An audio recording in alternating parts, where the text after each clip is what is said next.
Hello, welcome to my channel. নাকি আমার চ্যানেলে আপনাদের সবাইকে স্বাগত জানাই। বাংলা ভাষা কি বিপদে? সেই বিপদ কীরকম বিপদ? আমার চ্যানেলে আপনাদের সবাইকে স্বাগত জানাই। এই পর্বে আমরা কথা বলবো যে থাম্বনেলটা আপনারা দেখলেন, হ্যাঁ, সেই বিষয়টা নিয়ে। প্রথমে প্রশ্নটা কি, আমাদের এই যে বাংলা ভাষা সেটা কি সত্যিই বিপদগ্রস্ত? আমরা যদি এখন চারদিকে শুনি, আমরা যেভাবে বাংলা আজকে বলি সেটা ভারত বাংলাদেশ দুক্ষেত্রেই প্রযোজ্য।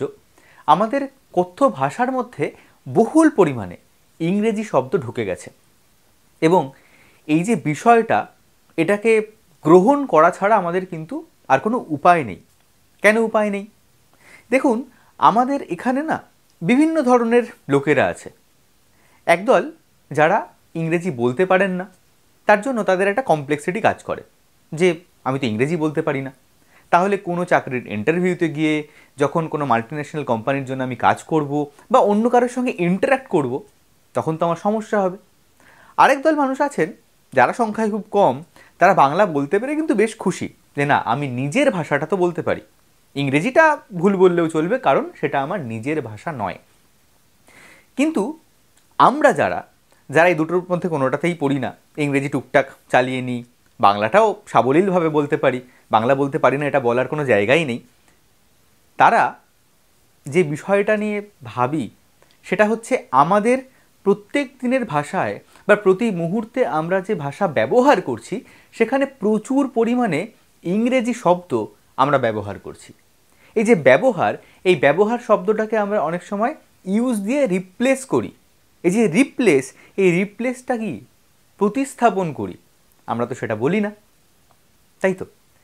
আমরা আমাদের দৈনন্দিন জীবনে এই যে ইংরেজি শব্দ সেটা বহুদিন থেকে ব্যবহার করছি, এমন নয় যে এটা আজকে থেকে ব্যবহার করছি।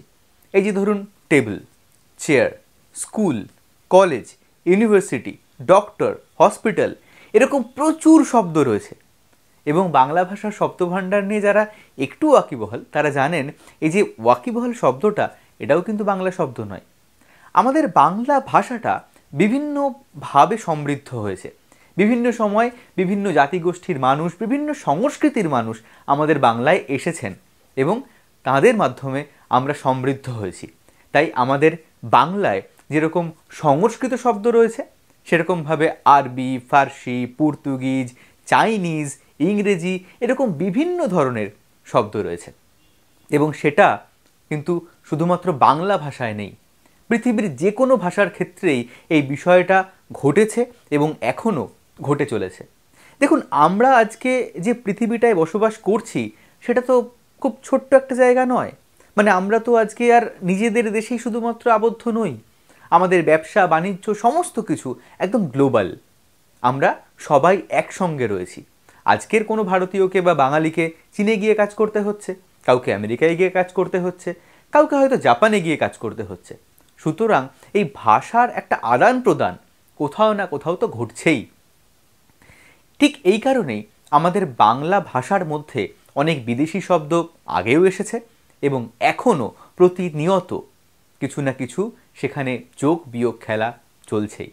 এই জন্যে আমাদের জীবনে আজকে এই যে ইংরেজি শব্দের ব্যবহার, এটা কোথাও না কোথাও একটু অপরিহার্যই হয়ে গেছে। কারণ ধরুন, আপনি যে স্মার্টফোনটা ইউজ করেন সেখানে আমি একবার করেছিলাম, কি করেছিলাম, সেই ফোনটার যে ভাষাটা সেটা বাংলায় পরিবর্তন করে দিয়েছিলাম এবং সেটা একটা ডিজাস্টার ছিল। তারপরে আমি কিছুই বুঝতে পারছিলাম না যে কোনটাকে কি বলা হয়, তার কারণ সেই পরিভাষাগুলো নিয়ে আমাদের দুর্বলতা রয়েছে এবং আমরা সেটা জানি না। তাই এই যে ভাষাগত পরিবর্তন, ভাষার যে বিবর্তন, ভাষার মধ্যে যে সংযোজন বিয়োজন, এগুলো চলতেই থাকে এবং এটাই একটা সচল ভাষার বৈশিষ্ট্য। বাঙালি আজকে বাংলার মধ্যে ইংরেজি মিশিয়ে বলছে, এটা কিন্তু কোনো থ্রেট নয়। হ্যাঁ, থ্রেট আছে। কোন জায়গায় আছে? দেখুন, আজকে আমরা সবাই কিন্তু বাংলা ভাষায় চিন্তা করি, এখনও পর্যন্ত তো করি। আমি কি বলবো সেটা আমি ইংরেজিতে বললেও আমি যখন চিন্তা করছি, আমার পরিকল্পনা স্তরে যখন সেটা রয়েছে, সেটা কিন্তু বাংলা ভাষায় আছে। সুতরাং সেই জায়গায় যখন আমরা বাংলায় চিন্তা করতে পারছি, আমাদের চিন্তার কোনো কারণ নেই। এবং আপনারা জানেন যে বাংলা ভাষা পৃথিবীর অন্যতম একটা বৃহত্তম ভাষা, এবং শুধুমাত্র ভারতের পশ্চিমবঙ্গ নয়, বাংলা ভাষা যদি বেঁচে থাকে তার একটা বড় কারণ এবং অপরিহার্য কারণ বাংলাদেশের বাঙালিরা। কারণ সেখানে এই বাংলা ভাষা মাতৃভাষা এবং প্রধানতম ভাষার মর্যাদা পেয়েছে। তো বাংলার ভাষার যে চিন্তা সেটা এই কারণে নয়, সেটা অন্য একটা কারণে। সেটা হচ্ছে বাংলার সংস্কৃতিগত চিন্তা। এই বাংলার যে কৃষ্টি সেটা কি আদৌ টিকে থাকবে? এখানে আমার একটা প্রশ্ন রয়েছে। কেন বলুন তো? কারণ আমাদের যা উত্তরাধিকার রয়েছে, যা আমরা পেয়েছি, সেটা রবীন্দ্রনাথ হোক, জীবনানন্দ হোক, সেটা সুভাষচন্দ্র বসু হোক, সেটা যাই হোক না কেন, সেটা বিজ্ঞানের ক্ষেত্রেই হোক না কেন, সমস্ত কিছুই কিন্তু আমরা এই ভাষার মাধ্যমে পেয়েছি। রবীন্দ্রসঙ্গীতটা ইংরেজিতে নয়, বাংলাতে লেখা হয়েছে, তাই না? সেরকমভাবেই আমরা যদি বাংলা ভাষাটা নিয়ে চর্চা না করি, এই যে আমি আপনি যেভাবে আজকে কমিউনিকেট করছি বা আমরা বন্ধুদের সঙ্গে যেভাবে কথা বলছি, এটা কিন্তু চর্চা করা নয়, এটা ভাষিক আদান প্রদান, একটা প্র্যাকটিস। কিন্তু আমি যখন গান শুনছি, আমি কি গান শুনবো?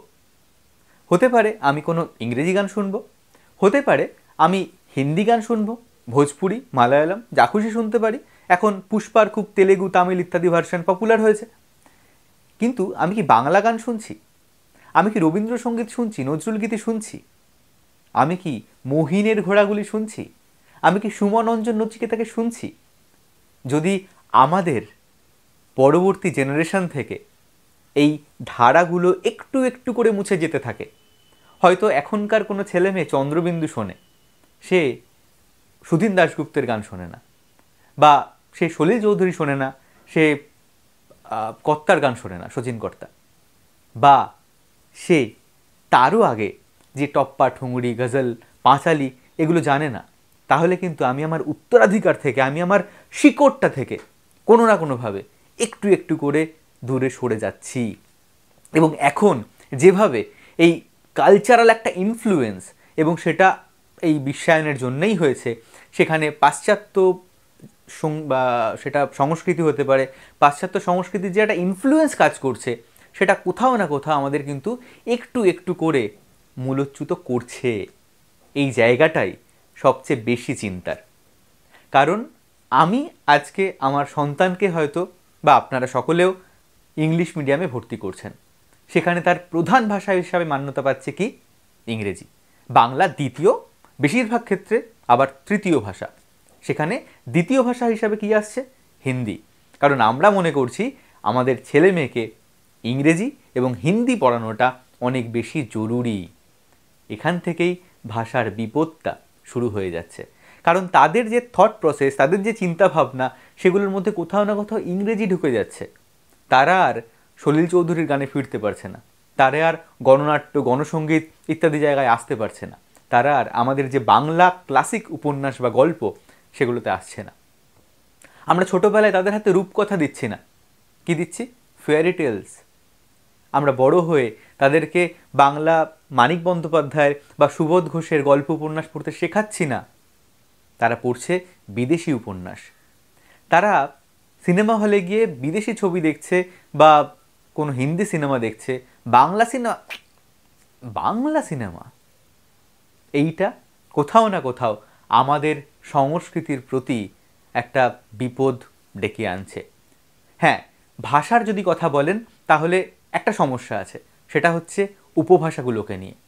কারণ এখন যদি আমাদের কলকাতায় এসে কেউ মেদিনীপুরের ভাষায় কথা বলেন, কেউ মুর্শিদাবাদের ভাষায় কথা বলেন, কেউ বীরভূমের ভাষায় কথা বলেন, বা কেউ বাঙাল কোনো ভাষায়, সেটা হতে পারে চট্টগ্রাম, হতে পারে ফরিদপুর, হতে পারে খুলনা, হতে পারে কুমিল্লা, যে কোনো ভাষায় কথা বলেন, আমরা হাসাহাসি করি।